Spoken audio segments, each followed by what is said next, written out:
نصري، بلم الشعر وبجيب وتحكي لي وبحكي لك ونحلم نكسر الرقاب. يا محروسة بكتاب الله، يا حضنة بشارك الأخضر، كنيسة وجامع الأزهر، يا شايلة عيالك العجيب، يا شايلة بنت ديك النيل، يا سقيانة يا شقيانة بحبك حتى في الأحزان. ولو حكموك مين خواب، وإيه يعني؟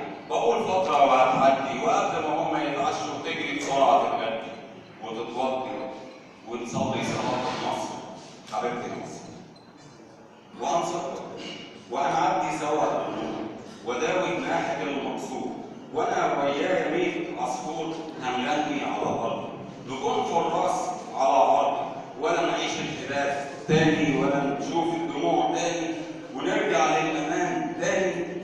وقلاكي برضه صبيه في البيت، واقعد جنب شجر الدود افضل احكي لاولادي عن جدي اللي كان فلاح يداوي جرح بالافراح، وعن ابويا اللي كان حارس على بالي، وعن صوري اللي في كتابي، واوصف مصر اوصفها بروح العصر، واكون فرعون واتفرعن على الملاعين، على الحاقدين، على الحاسدين، على الخاينين، على الرافضين يشوفوا مصر فرحان، واكون موسى على اهلي، على ناسي، على جيراني، وتتلم الايدين تاني في ايد واحده، مصر في ايد واحده، شعب وجيش في ايد واحده، ونرجع تاني زي زمان بلد واحده، ونرفع رايه الوحده، ويفرح قلبي مهما يكون ومن خارج وعرض الكون حبيبتي مصر.